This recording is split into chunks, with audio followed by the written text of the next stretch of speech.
안녕하세요. 어르신들과 가족분들의 걱정을 조금이나마 덜어드리고 싶은 마음건강소입니다.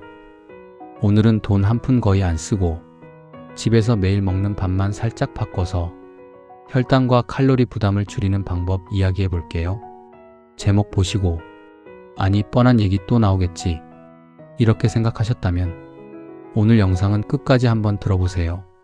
흰쌀밥을 완전히 끊으라는 얘기가 아니라 밥할 때 딱 한 숟갈, 여기에 밥 시키는 습관, 그리고 식초 한 숟갈 활용법까지 더하면 생각보다 실천이 쉽거든요.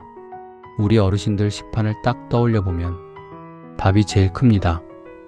국, 반찬도 있지만 결국 혈당을 확 올리는 주인공은 밥이에요. 흰쌀밥은 아주 부드럽고 잘 넘어가죠. 그 말은 곧 우리 몸에서도 소화가 너무 빨리 된다는 뜻입니다. 소화가 빨리 되면 짧은 시간 안에 당이 확 올라가고 우리 몸은 그걸 낮추려고 인슐린을 많이 내보냅니다. 이게 오래 반복되면 혈관도 지치고 췌장도 지치고 몸무게도 슬슬 늘어나죠. 밥을 반으로 줄입시다. 이렇게 말하면 솔직히 잘 안 됩니다.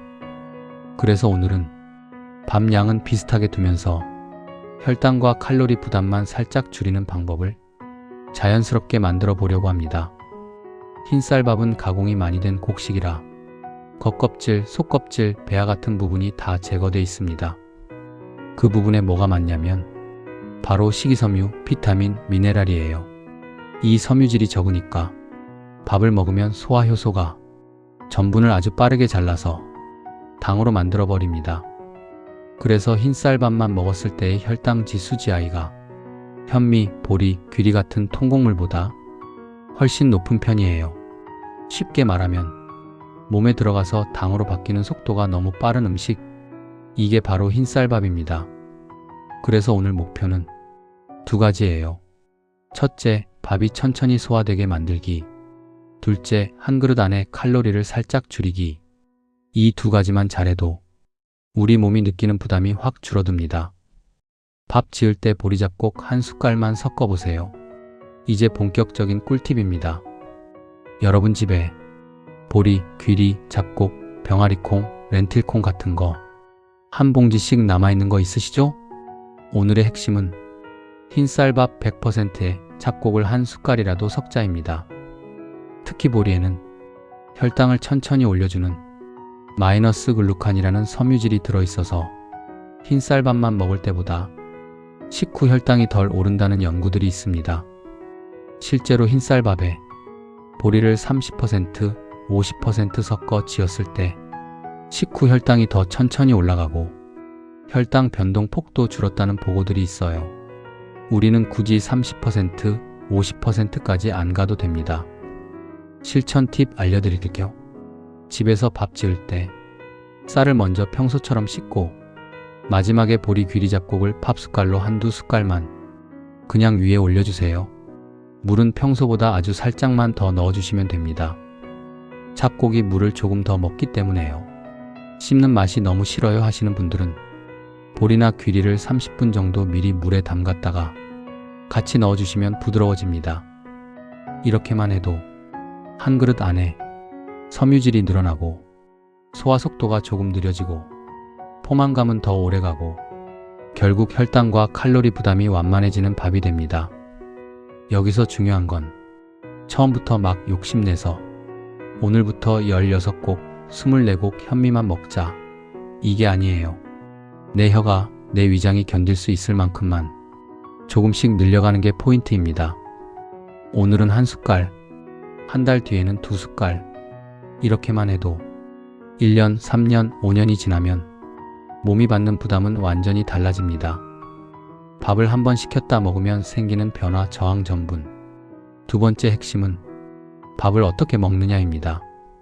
같은 쌀로 밥을 지어도 그냥 뜨끈뜨끈할 때 바로 먹는 것과 한번 식혔다가 데워 먹는 것은 우리 몸에서 반응이 조금 달라집니다.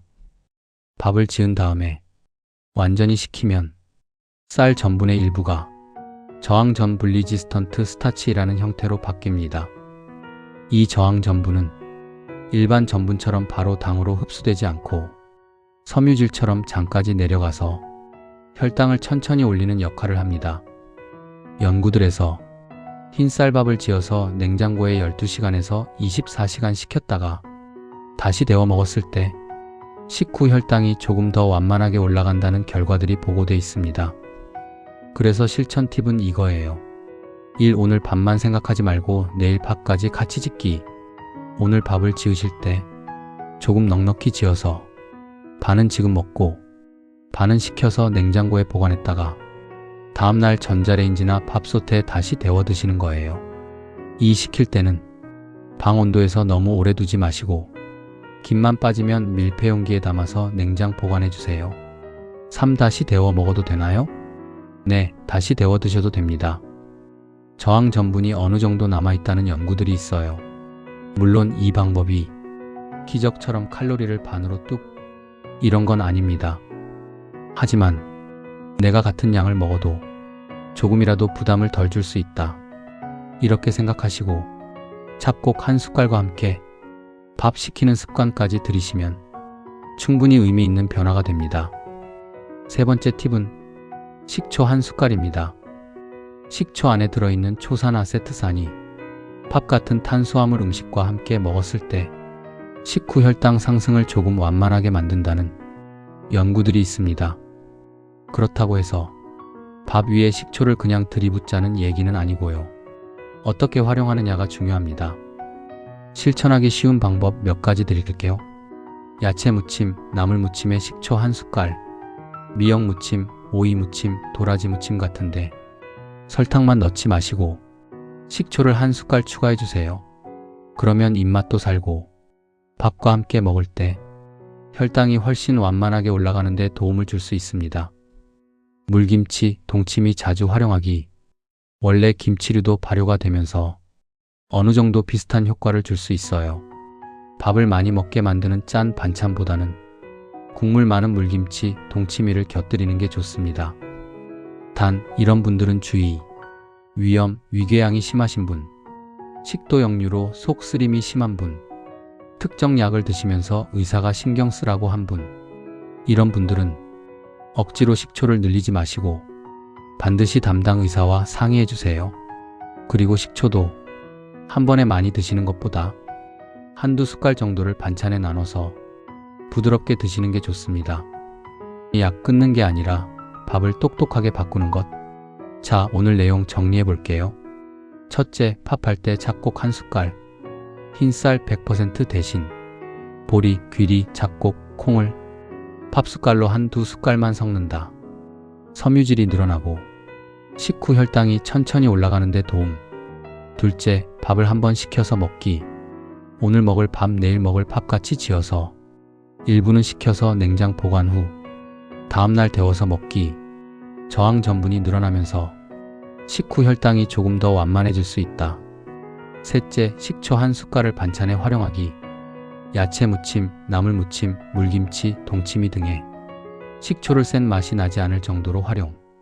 일부 연구에서 탄수화물 식사와 함께 먹으면 혈당 상승을 완만하게 만드는 데 도움을 줄 수 있다고 보고. 하지만 여러분, 여기서 제일 중요한 말 한 가지 드릴게요. 이 방법들이 당뇨약을 대신할 수 있는 것도 아니고 혈당을 기적처럼 떨어뜨리는 마법도 아닙니다. 약은 절대 임의로 줄이거나 끊지 마시고 이런 밥 습관은 내 몸을 도와주는 보조수단이라고 생각해 주세요. 그리고 밥만 바꾸는 것보다 채소 반찬 늘리기, 달달한 간식 줄이기, 식후에 10분, 20분 걷기, 이 세 가지를 같이 하시면 혈당 관리에 훨씬 큰 도움이 됩니다. 마지막으로 오늘 영상 보시면서 이 정도면 나도 해볼 수 있겠다 싶으셨다면 이번 주 밥 지을 때 딱 두 가지만 실천해 보세요. 잡곡 한 숟갈 섞기, 내일 밥 미리 지어서 식혀 먹기, 그리고 한 달 뒤에 혈당 검사하실 기회가 생기면 그때 숫자가 어떻게 변하는지 꼭 한번 확인해 보셨으면 좋겠습니다. 우리 채널은 우리 시니어 분들이 억지로 굶지 않으면서 맛있게 오래 건강하게 사시는 법 계속해서 나눌 거예요. 오늘 영상이 도움이 되셨다면 좋아요와 구독, 알림 설정까지 부탁드리고요. 혹시 이런 밥은 어떠냐? 우리 집은 이렇게 먹는다. 궁금한 점 있으시면 댓글에 남겨주세요. 여러분의 밥상이 조금 더 가벼워지고 혈당 걱정도 조금 덜어지기를 바라면서 오늘도 건강한 한 끼 하시고 우리는 다음 영상에서 또 만나요. 감사합니다. 주변 어르신들께도 꼭 공유해주세요.